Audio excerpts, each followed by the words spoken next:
That was weird, wasn't it? I know some of you are probably gonna be like, that was nothing. That was weird. Okay, I'm not gonna. Okay, don't touch it. Keep rolling. Okay, so what was I saying? Um.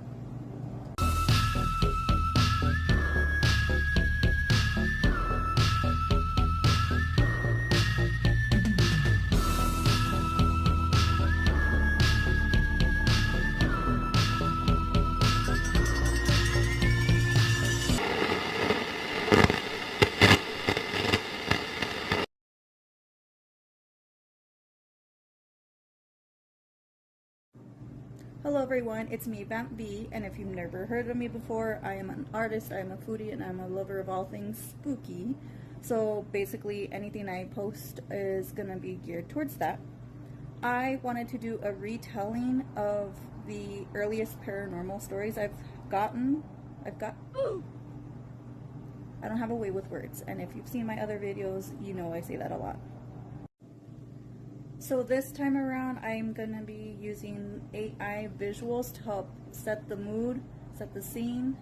And I know AI gets a lot of hate. I myself have a love-hate relationship with it, but I find it as a great tool to use to support your own ideas. So again, I'm using my own memories and any photos that I could find that I give proper credit to from TikTok, Instagram, I forgot where else, and oh, Facebook. So don't worry about that because I'm really big on that too. It's photos I haven't taken myself. It's just to help me tell the story better and show you where it happened. This school is no longer functioning. It is torn down, completely bare. Alright, so this is from my hometown in El Paso, Texas.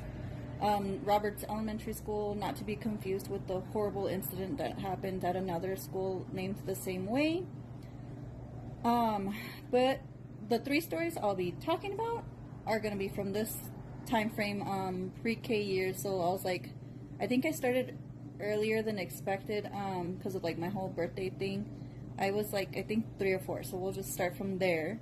I did have earlier paranormal experiences, but I wanted to share these ones because these were the most impactful, like away from home, if that makes sense. And also from Google, from the sky looking down, what's that called? Oh, bird's eye view. Story 1 is going to be in blue. 2 is towards the tree that you see down there. It's not the tree itself, but what it's in memory of. And then the grand finale, which happened later, like in around middle school, is going to be 3. Alright, so this is the area in which story 1 is going to take place. So, and for story 1, it's going to be kind of quick because it's going to take place in the playground area and in the pre-K hall. In that tunnel is the entrance to the pre-K hall, and right in the front right are the restrooms that I'm going to be talking about. So, like I mentioned in theme with the video, it's about your first earliest paranormal experiences. So I've always been that kid where I just heard things, have seen things. Is that how you say it again? I'm sorry. I've heard things, seen things. I just couldn't explain, and if I tried, I'd get dismissed, yada yada. So going to pre-K, I remember, and you have to keep in mind too, like, you're in a new environment, nobody knows your nickname, like family members do. And again, everybody's a stranger, so it's just like you're getting to know everybody and whatever. So I remember going to and from the hallway to the playground, and everywhere I went, not all the time, but quite frequently, I would hear my nickname. And I turn around and I'm like, I'm the oldest of my cousins. I don't have any siblings yet, like, that can come here. And I'm like, okay, weird. And I remember feeling icky. If you have any sort of abilities or capabilities like I have, where I say I'm clairvoyant. You know what I'm feeling, like that spider senses that this, it's just icky. So I remember feeling like that, and there was just a point where I would hear it quite often that I'd be like, what? Like, what do you want? How do you know me? Like, what? And so I remember, so like where the little blue arrow was, I remember coming back to get a drink of water that was in front of that wall before you had hit the pre-K hall. And I remember turning around like that too. I remember being like, what? And nobody was there. And usually when somebody's calling you, they're looking at you to get your attention, like, hey, I'm calling you. Nobody would ever be there to tell me what they wanted. So that was like the final, like, it's weird here. I knew I didn't like this hallway. I know there's something going on, but I can't put my finger on it because I'm little. And so now let's move into the pre-K hallway. All right, there were 2 entrances into the school. I mostly went in from like the cafeteria. There's like a ramp over here that leads inside to the cafeteria back there, and then out to the playground. But if you came up this way from this picture, the point of view from the AI photo I created that you'll see next is from like if you were entering this door and looked down the pre-K hall. Okay, so this is as close as I could get it to looking like how I remember it. It was a little bit more narrow, and it was just as dim, if not more. So like, if you know, you know, the experience of being in a place that has so many natural light coming in, but it still feels heavy and dark. That's how this hallway felt like. And this was the hallway that had the most intensity like that. And from the other photo I showed you, where it was like looking from the outside from playground to hallway, that back way is the brick wall from the outside where the water fountain was behind it. And as soon as you come into the ramp down this hall, right at the very end, were the boys and girls restroom. So the next part is going to be inside the restroom of the girls. I'm going to go off tangent here because this is their photo from Facebook, and you can see how dim it is. So you can only imagine how dim it felt in that hallway. That's the real pre-K hallway. And again, the image before that was as best of a rendering as I could get. When I was little, I hated going to the bathroom. I know there was always those kids that spread the rumors of like Bloody Mary and all that stuff. And I remember a couple of girls getting freaked out because they're like, there's a suspicious apple on the floor, don't touch it, it's like a poison apple, whatever. You know how it is when you're kids. So this is, again, as best of a rendering as I could get. When you walk into the restrooms, the sink, they're just out of frame. So the sinks would be over here. Of course, these are bathroom stalls. There was nothing on the wall. And I remember it being, again, like that. There's light, but it's still dim. Kind of like how it is in here. And just feeling really, really icky. Like you were never alone in there, even if you were alone. And this is the story. So, I remember one time coming into the bathroom, again, when I was just like, I really couldn't hold it anymore. And so I went into the stall, as one does. So here we are in the stall, and I remember a girl being in there. She was already on her way out, washing her hands. So I'm in the stall, I'm doing my business, and I hear the door open, and then I hear somebody walk in, like the little footsteps, and then I hear them walk in front, and I hear them go into the stall on my right. And then I vividly, again, since I've already had experienced paranormal things before, I've already did the whole, like, try to debunk. There was no shadow, but I heard and I saw it. So I remember looking under the stall, being like, weird, I don't see anybody. And I remember kind of not peeking under all the way because, of course, I'm still going. But I remember kind of like ducking a little bit and being like, hey, like to make friends. And there was no answer. So I was like, all right, I get it. Let's do our thing. But I wasn't done yet. And then I hear them flush. And then I see the door swing open and get out. And again, I don't see their shadow on the side, on the floor. I don't see their shadow when they walk. But I saw the door, like the shadow of the door, move. I heard the flush, yada yada. I hear them walking. Then I start hearing the faucet turn on. And that's when I was like, crap. Like, I knew. I was like, oh no, I'm gonna have to go out there right now and wash my hands. So I was stalling, pun intended, to get out to wash my hands. But when I walked out, the water was still running, and I never heard the door open to hear her leave. So as it's running, I used the one on the right, and I remember just staring at the faucet next to me, being like, oh my god, hurry up, like, wash my hands.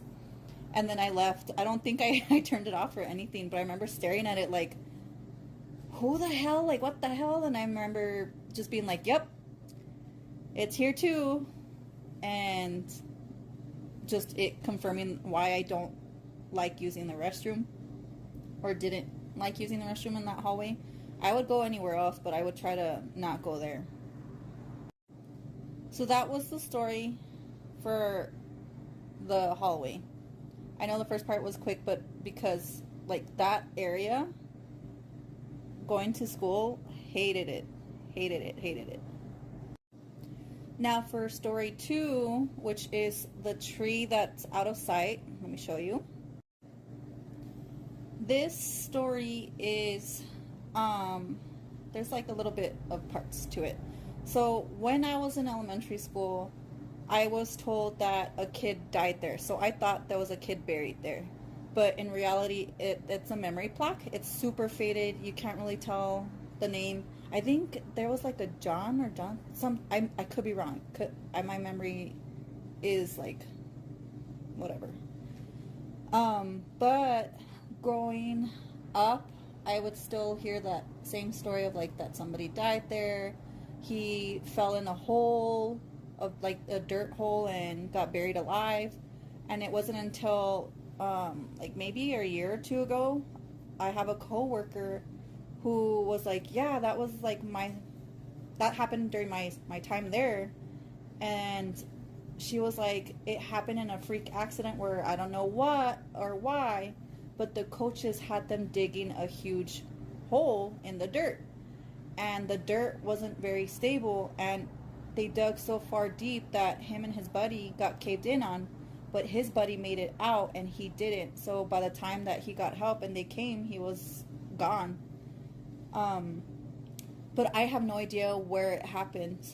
All I know is that kind of made me also think of the little experiences I had. Like, was it him? I know the bathroom was the girl, or maybe, I'm assuming it was, because it was the girl's restroom, but I don't know.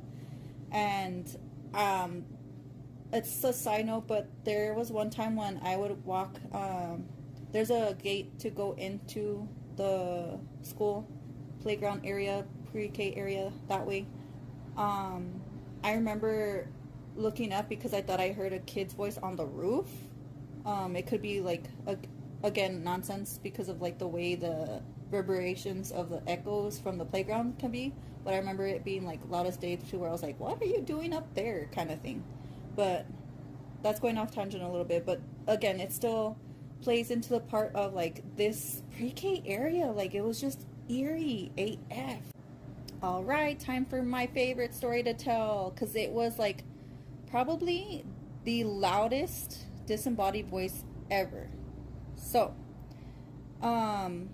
apparently, I thought this whole time we were breaking in as kids, but apparently it was open to the public, so that ruined it for me. Anyways, so we would enter through any of the gates that were left unlocked, or like the chains were barely like there to where we could push the door open and squeeze in. And this particular day, we kind of squeezed in through one of these. We started shooting hoops. I was with my cousin and my sister. I was the oldest. I was, I think, already in middle school. And we would shoot hoops over here and pass time. I remember my cousin telling me, like, please don't start, because he saw me, like, when we were shooting hoops over here. I was not paying attention. I was focusing on this area. I felt something pacing the chain link fence and, like, hanging on to the chain link fence, watching us play. And so I was already really weirded out by that. And I can't remember. I think I felt like it was a boy. But again, adulthood, it's like you blur stuff out or messed up stuff up, because you know how when you're kids you kind of sound like they kind of sound like girls too, like little boys. Not saying that to be rude, but like before the voice changes is what I'm saying. So I remember just stopping while we were shooting hoops, and he was just like, damn it, don't start. And I'm like, what? And then my sister's a huge chicken, shit, and I was like, okay, whatever, I can't help it, but there's something over there, you don't feel that? And I remember them vaguely being like, yeah, it's just don't think about it, like, don't start. But I think it's because, quote unquote, I started it, that they started feeling that way, like I pointed it out, you know what I mean? So maybe that's why some people like as a grown-up don't see things anymore, because they dismiss it and they put so much logic into it that it kind of, like, the magic kind of disappears. Okay, I'm sorry, I ramble a little bit, a lot. Okay, you got me. I ramble. Okay, so going off to a different point of view from the field looking that way. As I mentioned, this is where the area where it hung out, watching us play while we were over here. And I don't know why, but for some reason I was like, let's get closer. Like, I don't want to investigate by myself or whatever. I don't know, but I had the urge to, like, just go and check it out. So like I said, we came around, walked this way, and in this opening, in this middle part where my finger is, as soon as we were talking about, like, the typical, wouldn't it be funny if this happened? As soon as we passed this corner, I kid you not, loud as day, you hear, I'm going to change the name of my cousin, but you hear loud as day, Christian! And the fact that it echoed, like it reverberated off the walls, we froze. He looked at me. We screamed like little schoolgirls, and we ran. Like, it was cool. Like, yes, I was scared because I didn't want to stay there by myself, since I feel it more, you know what I mean? But I wasn't at the same time, because I was like, this is so freaking cool. We started running all the way back out that another entrance, like where I told you earlier, and we busted out and ran all the way. That story, or like experience, is my favorite to tell because of the whole accuracy of my feelings, and then the funny, like, ironic situation where my cousins and sister are like, wouldn't it be funny if this happened? And then something happens and you freak out and you run. It's just one of those happy, spooky memories. And it's also pretty cool to be able to say that you have experienced a disembodied voice, and it's hard to explain to people who have not experienced it, because it's like you hear it right in front of you, but there's nobody there. So it's like, how does that, like, make it make sense? But that's why it's super natural, paranormal. I've never grown out of it, obviously, and I know other people have experienced the same and different experiences in that school that's no longer there. So definitely share your stories in the comments. Tag me if you post anything about it. And I did want to share the photos of the demolishing of the school. It's kind of bittersweet because, again, I was like being called to go visit before it happened, and I just never had the time. I don't live close to there anymore, so it's just like life happened. And then, yeah, since I'm clairvoyant, it was still like it tugged at the heartstrings of like, I should have listened, I should have listened, I should have just gone into the school and chilled, documented, because I know I would have picked up a couple of things. And it's just an interesting world we live in. So I know I go off tangent a lot, but let me show you those photos I was talking about, the demolitions. So this was the main entrance to the school,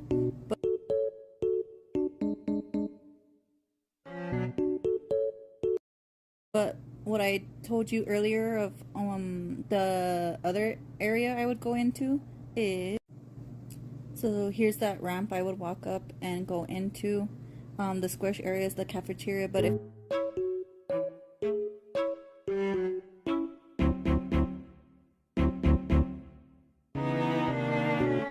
you kept walking this way, you would have been walking and been able to see like the older grade hallways. I already forgot, so I'm pretty sure like first, second, third, whatever, blah blah blah. Fifth grade was back here. Let me show you. I really loved fifth grade hall. It was pretty cool. I had a lot of fun memories in there. And also, not going off tangent again, I'm sorry. And then if you kept walking, this is gonna show you the other side of the fifth grade hall, but when it was demolished or being demolished. I again regret not going back there to visit, one, to investigate, and two, to see if I could get my hands on any supplies that wasn't claimed, but I didn't know how it worked, so my bad. And that's how it looks now. How sad. I'm still really bummed about it. I'm not going to be able to investigate the way I intended it to. But whatever. I'm pretty sure there's going to be reports of ghostly haunts here and there on whatever building's going to be built. But we'll see as it comes, and I'll keep you all posted. And again, if you have any experiences yourself that you want to share, please do. I definitely want to hear them. We finished, and my hair is almost dry. I don't even know when I started. It is now 3 o'clock. Dios mío. I would really love it and appreciate it if you shared your stories in the comments or tagged me in any posts you make about your earliest paranormal encounters, or better yet, if you experienced anything in that very school that is now demolished. I am still kicking myself in the butt for not going back to visit. But anyways, follow me on TikTok. YouTube is where I post my bigger projects, and then the majority of time I'm on Instagram. So you can find me on there.